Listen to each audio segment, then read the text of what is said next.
So in postmodern graphic design, something that was really popular was for bands at the time in the 70s to use artwork that was created by these artists to create these really iconic images. But the art direction was not overseen by the band itself, and oftentimes their input was rejected.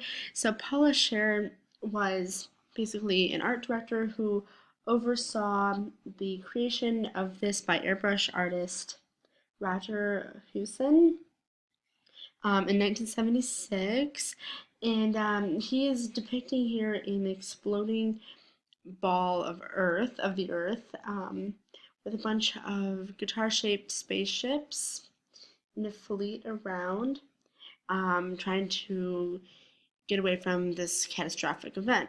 The text for the name of the band, Boston, is also seen in a psychedelic font, a little bit harder to read than typical fonts, especially from the previous period in graphic design. And this logo was designed by Gerard Huerta, who was born in 1952. This was sort of a garish design and had a very sci-fi element to it, which was going to remain popular throughout the 1970s. And this image was very iconic. This was an image on albums that people wanted to collect rather than being fans of the music itself. They were really interested in collecting the artwork that appeared on the albums. Majority of these album covers with these very elaborate sci-fi images, the band XTC for their cover go to would actually look like this, and this is just some text on top of a black background, basically humoring and parodying the practice. And this is from the British firm called Hypnosis, founded by Aubrey Powell and Storm Thurgeson. And the textual elements here actually are the graphic. This is the image. This forms a design, and it speaks directly to the viewer. It addresses them directly, kind of having this more ironic, satirical element. It's parodying the act of marketing itself and the different marketing techniques that are standard practice at the time. And around this time, anyway, people were starting to get less image centric and they were starting to use text in their artwork more and more. This emerged as a different type of thinking came about. People were more interested in developing art based on concepts rather than on visual appeal. So the meaning behind the artwork was a lot more important than the media used and the way that everything was displayed. So in 1985, Scher and Stephen Heller collaborated as co-editors of an issue of Print magazine, and this was supposed to be sort of comically dramatic work using a lot of horseplay, crude characterization, something that would never really happen. So we've got this image of a flow chart humorously outlining the very different movements in the history of graphic design. Closer look, it turns out that a lot of these things are just nonsensically juxtaposed against one another. The people and the typefaces associated with the movements are more arbitrary than factual or informative. This is a travel poster by Herbert Matter, and this is an older poster photolithograph using a design technique called constructivist typo photo, where the person is positioned at the top, their head is floating, and they're gazing out towards something. By Scher, and an almost identical image in an advertisement for the Swatch watch company. She was criticized for almost plagiarizing, but really she was just trying to poke fun at these older techniques. And because it was such an older image, the only people that might understand the inside joke would be other people in the print and graphic design industry. Or, of course, anybody who is a huge fan of it, graphics.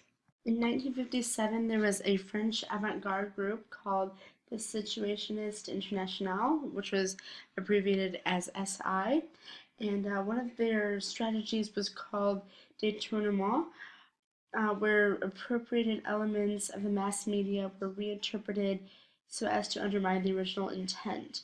So this was sort of a directly deflection or redirection of the images and turned the things into something new, sort of adulterated the original images, thereby perverting the images into something that they were never intended to be. So right now we have the example of God Save the Queen by Jamie Reed. And this is an example where the text covers up the image of the queen's eyes and mouth, sort of capturing a rebellious quality. Nowadays, a lot of this technique is actually used purposely by marketing professionals. It has become more mainstream, but at the time, this was a student project that was inspired by the Situationists, sort of taking away the human quality of the queen in this fashionable photograph and giving it this sort of ransom note type feeling, which really reflected the lyrics in the Sex Pistols song called God Save the Queen, which was actually a song about how they were against the monarchy and felt that these royal figures were unrelatable and inhuman. And this rebellious attitude made them a forefront of the British punk rock scene. An album art for the band called the Buzzcocks, and it's called Orgasm Addict. And this has both elements of the parody collage. It's by the artist named Linder, and it also has a punk rock feeling to it. And using the collage was similar to the collage that we've been seeing in pop art lately. So we've clearly got female figure. Her nipples have been replaced by these upside down smiles. Well, they'd be right side up if we're looking at the image. And her head is an iron. And actually the artist has signed, he put a signature right here at the top right corner. And this was sort of a statement on how women's bodies were used in advertising. You're selling something, but you're mostly just viewing the body. You're mostly just seeing how things will sell just by sexualizing the image. We can see that the image is divided orthogonally. We have this division here, here, and then you can almost imagine a fold right there as well.